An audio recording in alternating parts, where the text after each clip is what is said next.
The Canadian boycott is eating the US economy alive, and the corporate executives up north right now are really finally falling in line behind the Canadian consumer. Now, like we said in one of the last videos about demand destruction of US goods in Canada and Mexico, this isn't just a little trend anymore. Right? Toronto has essentially decided that they'd rather eat tree bark than buy another F-150, and frankly, as an F-150 owner, I don't really blame them. What we're seeing is Canadian corporate strategy actively rewiring itself to ditch the US entirely. Let's look at the actual data that's coming out of the latest Fortune reports, because while Washington's screaming about Muslim mayors, right, the numbers coming out right now are absolutely brutal. Now, to give us some context, last year alone, Canadians logged 7.1 million fewer trips to the US. We're talking about a massive 25% collapse in border crossings. And as a result of this, Canadians pulled $3.3 billion out of US travel and tourism sector. Right? That's $3.3 billion completely vanishing from American hotels, vanishing from American casinos in Vegas. And $3.3 billion stripped away from the working class border towns that relied on that weekend traffic just to pay off their debts. But here's the thing. Canadians didn't just sit on their couches rage posting about Donald Trump. Travel in Europe shot up nearly 14%. Travel in Asia soared by almost 17%. And the Canadian aviation sector essentially redrew its maps overnight to accommodate a consumer base that refuses to spend a single dime down south. Listen, the corporate world is predictable, and corporate executives have no souls, right? They have spreadsheets. When consumer behavior shifts this violently, corporate strategy has to follow. Canadian businesses aren't just changing their marketing, they're rewiring their capital expenditures to increase domestic production. They're expanding their factories, increasing capacity, and locking in 20-year contracts with Europe and Asia. And that's because to a Canadian distributor right now, an American supplier is a massive brand risk. Now, to my Canadian viewers, you guys actually did it. You held the line. And this is the second order of effects that's happening in real time.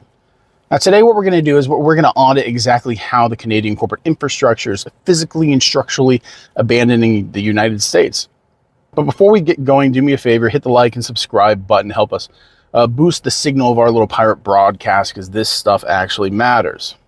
Now, we need to start in the grocery aisles, because retail is the front line of this economic bloodbath that's happening right now.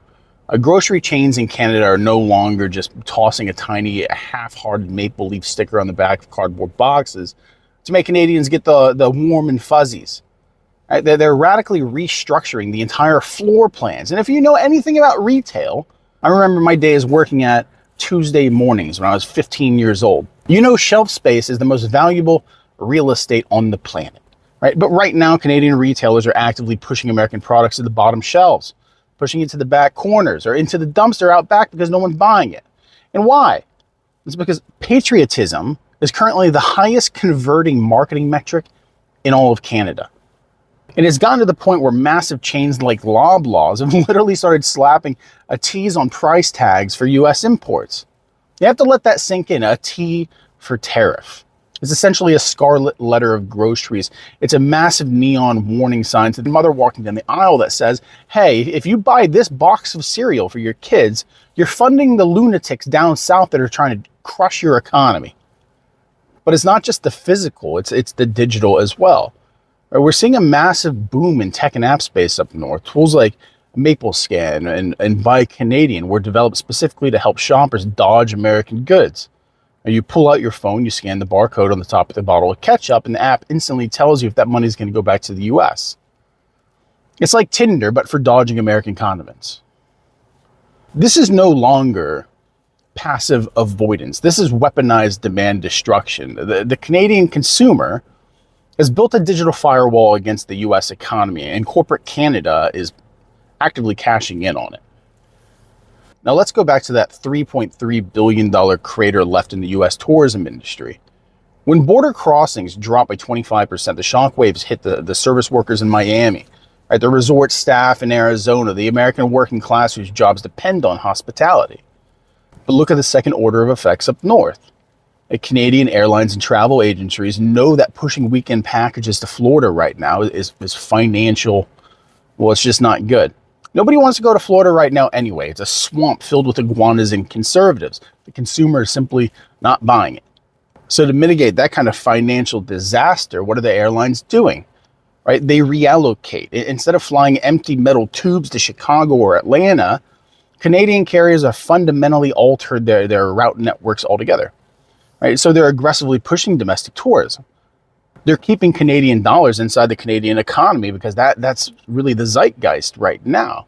But it's moving into permanence. And for international travel, that nearly 14% bump in European travel and 17% bump in Asia is not an accident. It's the result of millions of dollars in targeted marketing by Canadian travel agencies saying, hey, skip America this winter, right? Let's go to Spain. Let's go to Japan. The business of Canadian tourism has completely pivoted to accommodate a consumer base that's disgusted with its southern neighbor. And once an airline establishes a profitable new route to Tokyo, it doesn't just hand that flight back to Detroit. Right? That market share is gone forever. And that's how the demand destruction really does spread. Now, this brings us to kind of the most dangerous part of the entire equation for Wall Street, and that is, like we're hinting at, supply chain permanence. When a boycott by the Canadian consumers actually pushed the Canadian provincial liquor boards to pull U.S. alcohol from the shelves in response to tariffs, they created a massive vacuum, and people still wanted to drink. And to be honest, just looking at the state of the world and everything, they probably wanted to drink more. But California wines and Kentucky bourbons were just gone.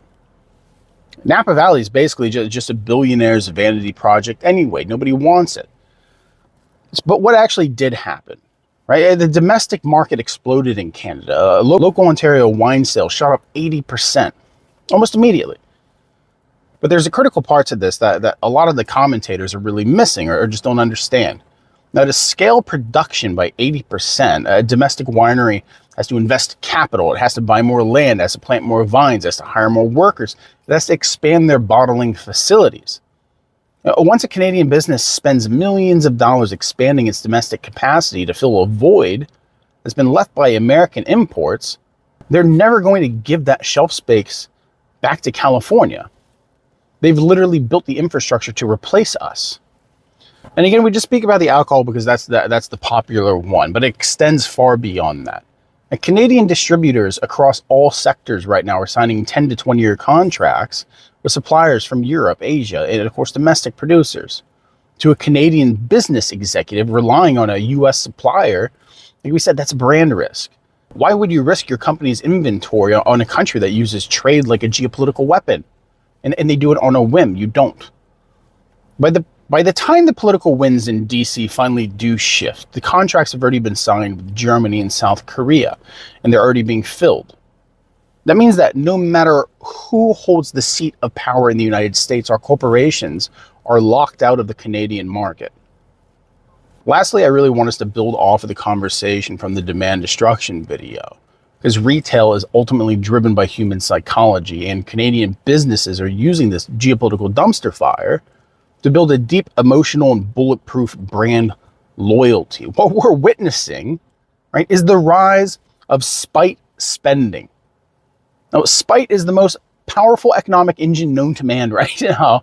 And by leaning heavily into the boycott, local Canadian brands are securing a customer base that's actively willing to overlook a 10% price hike just out of sheer spite for the U.S. political class. If a Canadian brand says that we source 100% of our materials outside the U.S., the Canadian consumer will open their wallet even if it costs an extra dollar. And if you're looking for validation on if people are actually willing to pay this I hate Washington tax, just go ahead and look in the comment section.